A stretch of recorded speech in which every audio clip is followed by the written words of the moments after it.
Thank you very much, Mr. President. Ladies and gentlemen, good evening. Assalamu alaikum. Lovely to see you all here tonight.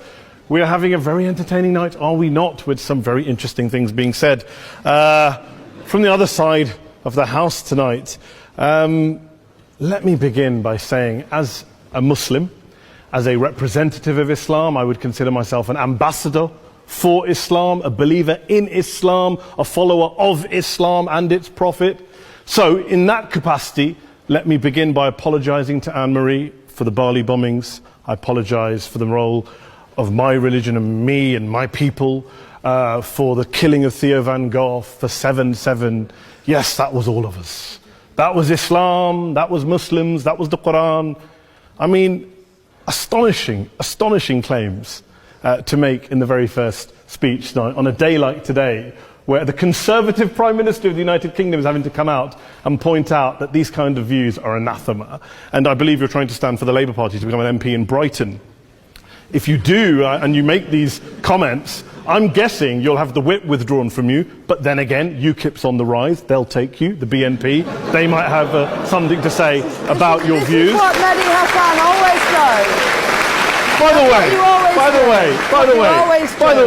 way, just on a factual point, since we heard a lot about the second speaker, about how backward we Muslims all are, on a factual point, you said that Islam was born in Saudi Arabia. Islam was born in 610 AD. Saudi Arabia was born in 1932 AD. So you were only 1,322 years off. Not bad? Not bad start there. Talking of maths, by the way, a man named Al-Khwarizmi was one of the greatest mathematicians of all time, a Muslim, worked in the golden age of Islam.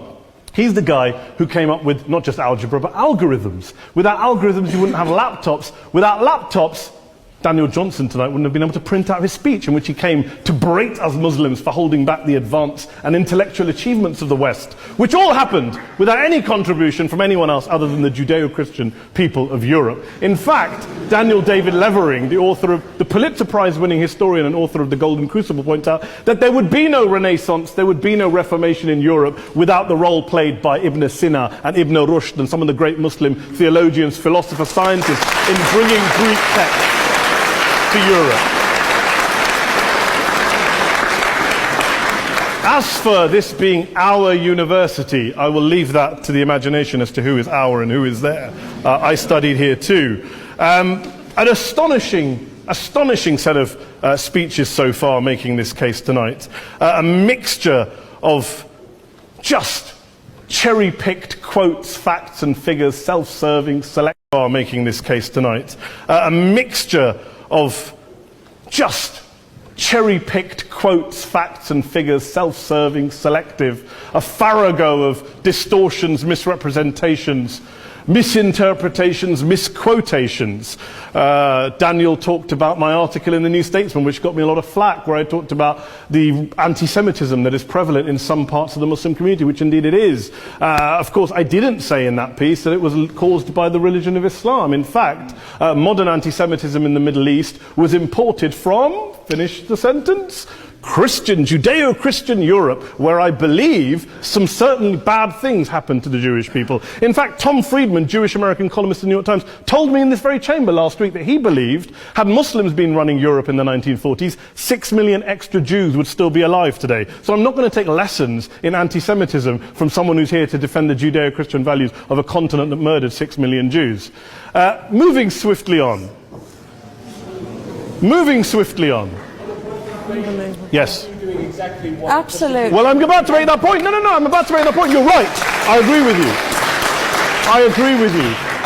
you 110%. That is my point. I don't think Europe is evil or bad. I'm a very proud European. I don't want to judge Europe on that basis, but if we're going to play this gutter game where we pull out the Bali bombing and we pull out examples of anti-Semitism in the Islamic community, then of course I'm going to come back and say, well, hold on. I mean, look, let's be very clear. Daniel here was a last-minute replacement for Douglas Murray, who had to pull out. And Douglas and I have a well-documented differences, but to be fair to Douglas, as to be fair to Anne-Marie and to Peter, atheists. Atheists see all religions as evil, violent, threatening. What the problem I have with Daniel's speech is that Daniel comes here to run this robust defense of Christianity forgetting that his fellow Christians, people who said they were acting in the name of Jesus, gave us the Crusades, the Spanish Inquisition, the anti-Jewish pogroms, European colonialism in Africa and Asia, the Lord's Resistance Army in Uganda, not to mention countless arson and bomb attacks on abortion clinics in the United States of America to this very day. I would like a little bit of humility from Daniel first before he begins lecturing other communities and other faiths on violence, terror and intolerance. But, no thank you. Some water. But I would say this, to address the gentleman's very valid point here, I'm not going to play that game. I don't actually believe that Christianity is a religion of violence and hate because of what the LRA does in Uganda or what Crusaders did to Jews and Muslims in Jerusalem when they took back the city in the 12th or 13th or whatever century it was.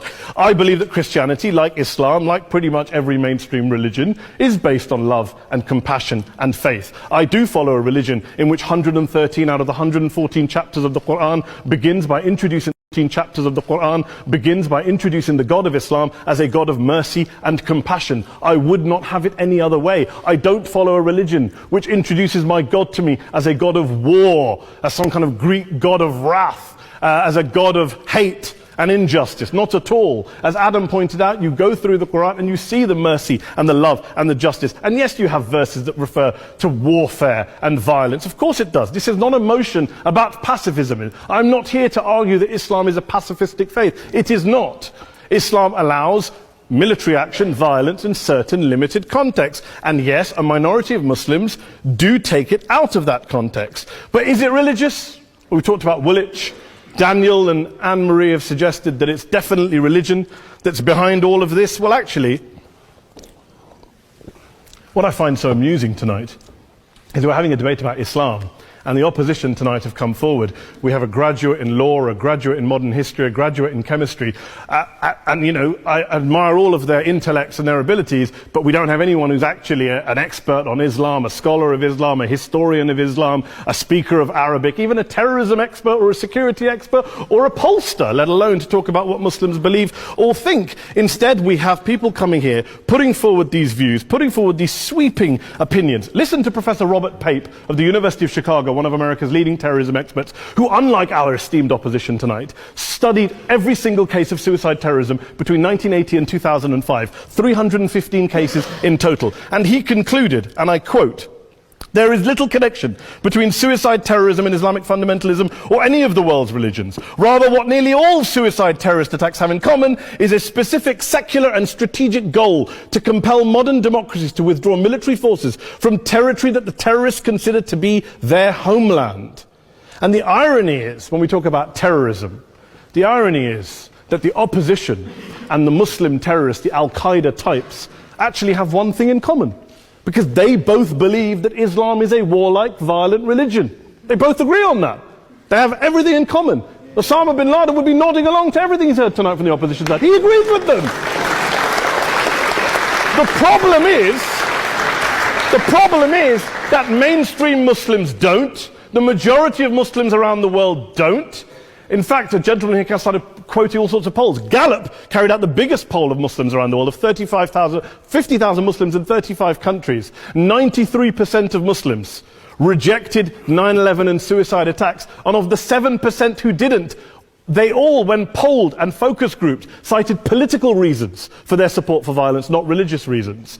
And as for Islamic scholars and what they say, well, Daniel talks about our University of Oxford. We'll go down to Oxford Centre for Islamic Studies, get hold of a man named Islamic Studies, get hold of a man named Sheikh Afifi al-Akiti, who is a massively well-credentialed and well-respected Islamic scholar, who has studied across the world, who in the days after 7/7 published a fatwa denouncing terrorism in the name of Islam, calling for the protection of all non-combatants at all times, and describing suicide bombings as an innovation with no basis in Islamic law. Go and listen to Sheikh Tahir al-Qadri, one of Pakistan's most famous Islamic scholars, who published a 600-page fatwa condemning the killing of all innocents and all suicide bombings unconditionally without any ifs or buts. There's nothing new here. This is mainstream Islam, mainstream scholarship, which has said this for years. You don't go out and kill people willy-nilly in the high street or anywhere else, on a bus or a mall, based on verses of the Quran that you cherry-pick without any context, any understanding, any interpretation, or any commentary. Please. Well, It doesn't happen apparently. I didn't say it doesn't happen at all. I never said it didn't happen. I don't blame Islam. Yes, it's a very good point. And a lot of us are campaigning against that. And we're campaigning against it in the name of Islam. We're campaigning against it in the name of various interpretations of Islam. Anne-Marie comes and scares us with her talk of Sharia law. I would like to see the book of Sharia law. It doesn't exist. People argue over what Sharia law is. And you empower the extremists by saying there is only one version. You empower them all. I don't believe you took any interruptions, Anne-Marie, so I think you should stay there for a moment. Several countries. Here's what we're dealing with. Here's what we're dealing with. I took your point. Here we are dealing with a 1400-year-old global religion followed by 1.6 billion people in every corner of the world, a quarter of humanity, of all backgrounds, cultures, ethnicities. And yet the opposition tonight wants to generalize, stereotype, smear in order to desperately win this debate. And here's my question, if we're going to generalize and smear. If, okay, people say yesterday's bombers, and we've got to be careful, there's a trial going on, were yesterday's attackers, motivated by Islam? Big debate. I don't believe they were. Let's say they were. Let's say Faisal Shahzad, the Times Square bomber, was motivated by Islam. Let's assume, for sake of argument, that Richard Reeves, the shoe bomber, was motivated by Islam. If Islam is responsible for these killings, if Islam is what is motivating these people, and Islam is therefore not a religion of peace, a religion of war, then ask yourself this question: why aren't the rest of us doing it? Why is it such a tiny minority of Muslims are interpreting their religion in the way that the opposition claim they are? Let's assume there are 16,000 suicide bombers in the world. There aren't. Let's assume there are for the sake of argument. That's 0.001% of the Muslim population globally. What about the other 99.99% of Muslims who the opposition tonight either ignore or smear? The reality is that the rest of us aren't blowing ourselves up tonight. The reality is that the opposition came here tonight not worried about the fact that me and Adam might pull open our jackets and blow ourselves up tonight because we're followers of a warlike